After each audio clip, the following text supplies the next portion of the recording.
When someone is unable to speak for themselves, someone else is asked to speak for them. It may be someone that the person has chosen themselves, or in some cases, if they haven't chosen someone, the local law automatically appoints either their spouse or their unpaid carer or someone else to speak for them. I've always found it useful to suggest to someone who is such a substitute decision maker that they try to think of what they're doing as speaking for the person rather than deciding for the person. And I did have an experience once when I was a hospital chaplain. A middle-aged lady had been asked to give permission to turn the ventilator off in intensive care for her elderly mother. And she was obviously very worried about this, and they asked me as chaplain to go and speak with her. And I said to her, "How's it going?" And she said, "Well, this is really hard because if I tell them to turn the machine off, I'm deciding to kill my mother and I don't know how I can do that." And I said, "No, you don't have to decide for your mother. You only have to speak for your mother." "Oh," she said, "that's easy. Mum wouldn't want to be kept alive like this." And then there was a pause where we both replayed what she just said. And she said, "Is it as easy as that?" And I said, "Yes, it is. You don't have to decide for your mother. All you have to do is speak for your mother. If your mother was able to speak, what would she say?" They need to consider whether the recorded wishes are appropriate in the circumstance they're in. The trouble with a binding directive is that we think we're so clever and we've thought of everything. But in many cases, something will crop up where an advance directive will not quite capture what the situation is. And therefore, staff really have to look intelligently at what is placed before them and to try to decide if they're in the sort of circumstance where what's been written down really does apply. They're greatly helped if there is a substitute decision maker who is able to help them in that decision, because in that case the medical staff know the healthcare information and the substitute decision maker know the person who's not able to speak for themselves, and together they can normally come to a pretty good understanding of what the person probably would want in this circumstance. I think if you've been asked to be someone's substitute decision maker, you really need to respectfully but firmly say to them, if I'm going to do this and get it right, I really do need to have a conversation, or indeed have an ongoing conversation with you about what your wishes might be. One question that is useful to ask is to say to them, well, if you are seriously sick, and it could go either way, whether you live or die, how hard do you want us to try to preserve your life? And some people will say that they want every last thing done, and other people will say, try for a day or two, and if it's obviously not working, keep me comfortable and let me go. If organ donation might be a possibility, it's good to sound them out about their wishes for organ donation. Dementia is a very important consideration when we talk about advanced care planning, and the reason for that is because with an ageing population there will be more and more people who do develop dementia. And it's because of this new situation that our laws on advanced care planning are actually changing. Those laws were put together 20 years ago when mostly they covered intellectually handicapped adults. Nowadays they mostly cover people with dementia, and that's quite a different circumstance. One of the important points in this is that people with dementia wax and wane in their capacity to make decisions. Sometimes they're not quite able to make decisions by themselves, but they're able to make decisions with assistance. So a member of their family says to them, "Oh, Gran, you always wanted to have people with you when you were dying, so that's probably what you still want." And the old lady is able to smile and say, "Yes, that's what I want." The other thing with people with dementia is their capacity to make decisions can wax and wane during the day. And it's important to have those conversations with them at a time when they're most able to answer questions. It's sometime mid-morning rather than late in the afternoon or early in the evening. And the other thing is to repeat the conversations over a period of time so that you're confident that the person does have an established view of what they want. And then as time goes on, you've got more of a sense of what they do want at a time where even these aids don't help them to decide, and you really do have to decide for them. Well, Catholic Health Australia and the Australian Bishops have just released a new advanced care plan document, and it's a very good document for us to have. I think it's a very accessible document, and for lots of folk in the general community who are in reasonable health, it's a really fine document because it does not have too much detail in it, but it contains sufficient detail so that it would give really good guidance if something unexpected did happen. And I think one of the challenges in advanced care planning is not those who are old and frail, but all people. Because whoever we are, we know that tragedy might be just around the corner. And it really does save our loved ones from a great burden if we're able to give them some sense of what we would like if tragedy happens. If someone came into a Catholic hospital or a Catholic aged care facility with an advanced care plan, it's the role of clinical staff to look at that, to talk with the patient or with their substitute decision makers so as to confirm that this still reflects the patient's wishes, and then to look through it and to discuss that with them. There may be some treatment options which are not entirely clear from this document, and it's appropriate to say, well, you've said certain things here, but we've got a couple more questions we need to ask you. In some cases, it may even be appropriate to supplement the general document with additional notes in the patient's record, or even with an additional advanced care planning document which is specific to the patient's situation. Because I think one of the things we're learning as institutions all around Australia are becoming involved in advanced care planning is that there's probably going to be a variety of forms, and some of them will be forms which are wonderful for the general public, like the document which has just been released by Catholic Health Australia. But others will be documents which are tailored specifically to certain conditions and will be able to give patients specific advice about the likely trajectory of their condition and help them to make decisions about some of the choices that might be in their particular future.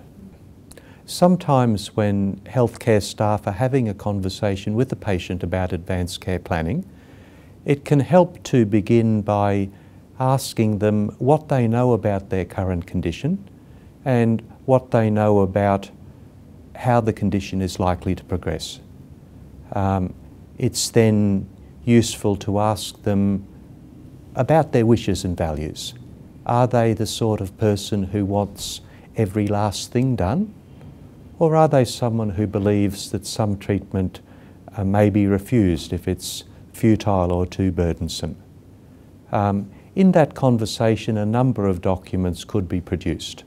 One is an advanced care plan, and some of these documents express the patient's wishes, but they will make it clear in the document that they want this document to guide their substitute decision maker rather than to replace their substitute decision maker. Other people will make binding directives. They're a bit more problematic because they're not going to be concurrent to the person's actual situation, and we think we've covered every possibility, but we can't.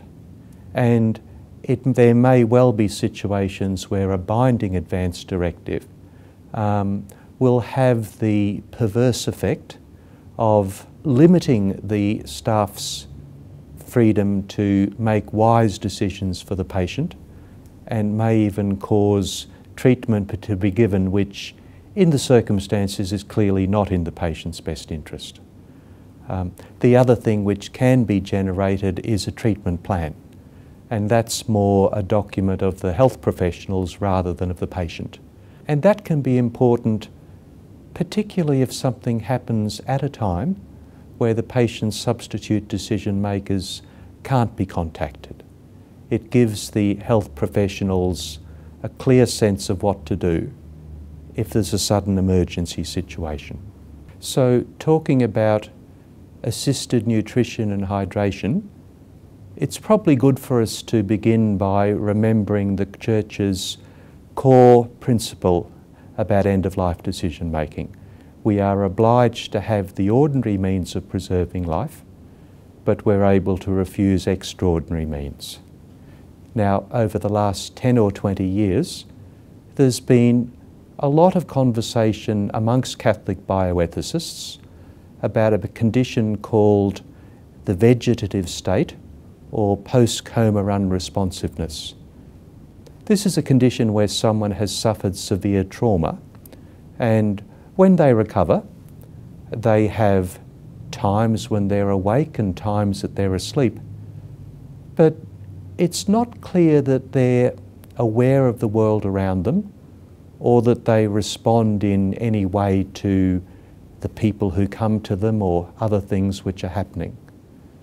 The conclusion of our conversation about this post-coma unresponsiveness is that if someone has that situation, it is appropriate to deliver nutrition and hydration to them through tube feeding. Pope John Paul II said this in a speech in the year 2004. A much more common situation is dementia, and it sometimes happens, particularly in advanced dementia, that someone stops feeding themselves. In that situation, the first thing we need to do is to find out if there's some reason for that. For example, someone might have a bad toothache and it's painful for them to eat. So any difficulty like that which can be addressed needs to be addressed so that they're able to continue to eat. If instead it's the dementia which has destroyed their capacity to feed themselves, what is mostly done in Australia is that they would be what is either called hand feeding or spoon feeding. So someone sits with them and gives them little quantities of food on the end of a spoon so that they're able to eat. It's quite an intimate and caring experience to be there and slowly over a period of time to provide nutrition to someone who is now old and frail. All of us had parents who did that for us at the beginning of life, and some of us need that same care as we come to the end of our lives, and that's okay.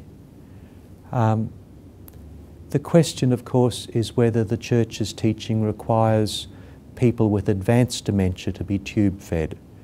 And the general opinion amongst Catholic bioethicists is that, as a general rule, that would not be appropriate.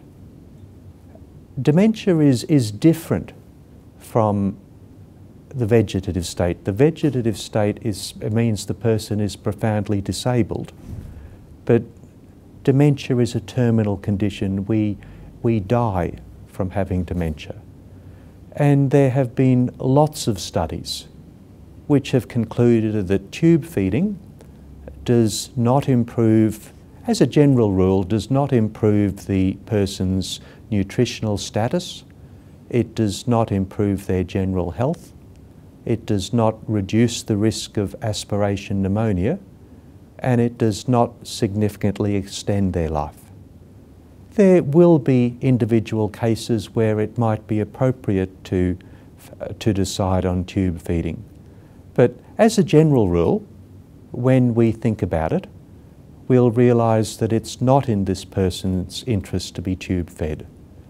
The two difficulties with tube feeding are, first of all, that some folk with dementia will try to pull the tube out, and they may therefore have to be restrained so that they can't do that. But also that it takes away that lovely experience of someone sitting with you and talking with you and interacting with you and feeding you and caring for you. So, as a general rule, we would not be providing tube feeding for someone with advanced dementia, but we make those decisions on a case-by-case basis. So Henry Nouwen was one of the great spiritual writers of the 20th century, and one of his books is titled Our Greatest Gift.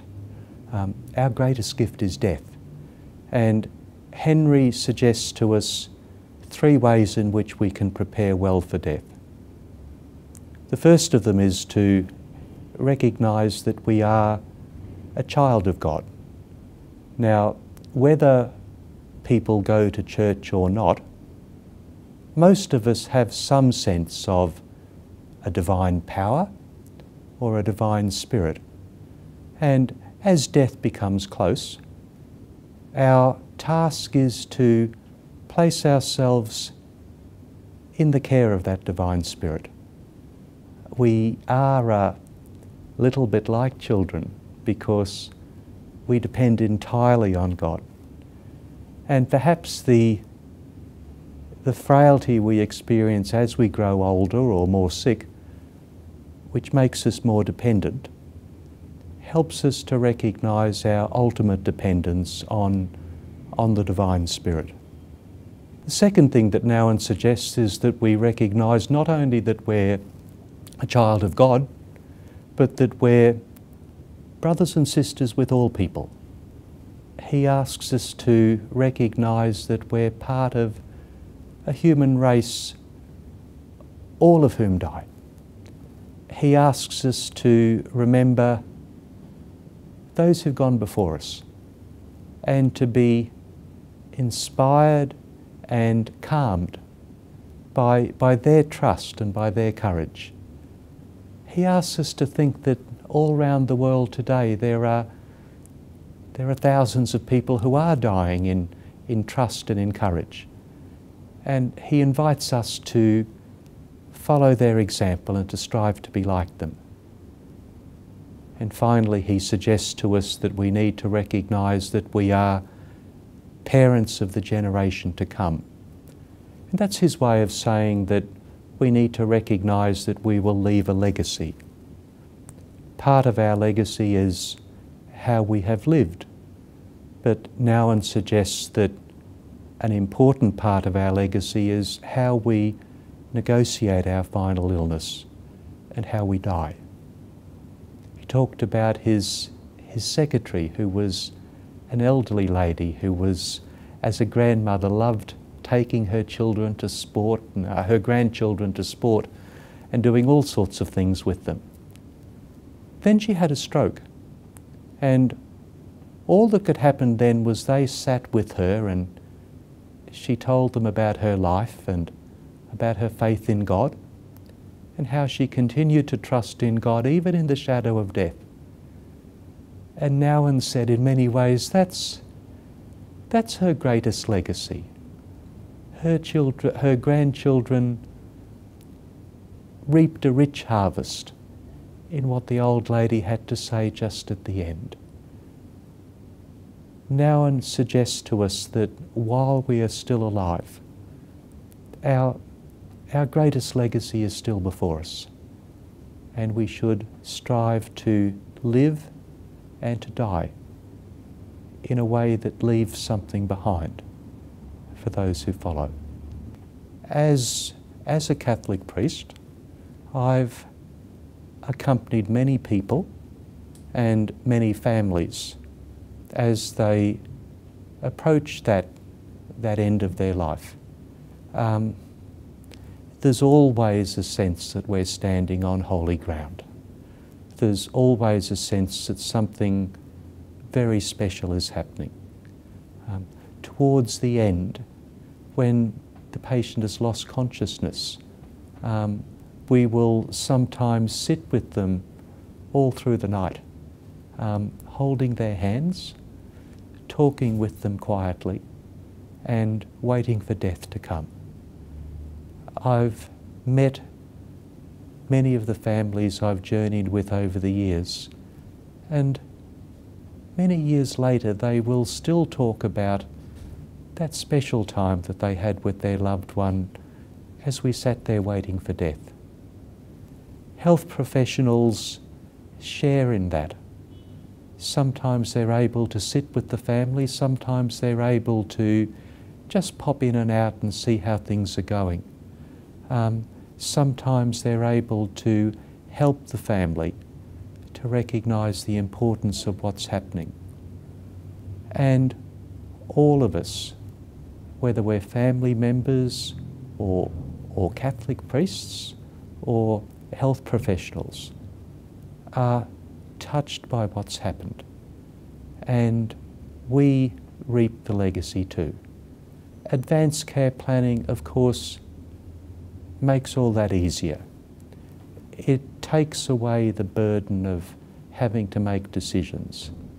It helps us to recognise when it is not appropriate to fight anymore, when it is time to surrender to that great mystery of death and to place ourselves in God's hands. Henry Nouwen tells a wonderful story about a family of acrobats, and they performed on the high trapeze. And one of them was the flyer, and the other was the catcher.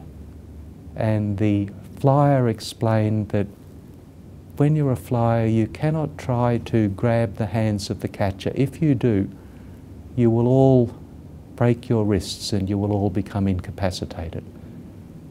The flyer must fly, and they must hope that there is a catcher there to catch them. And as we approach death, we must set out as that flyer and fly and fly and surrender ourselves into the hands of the catcher.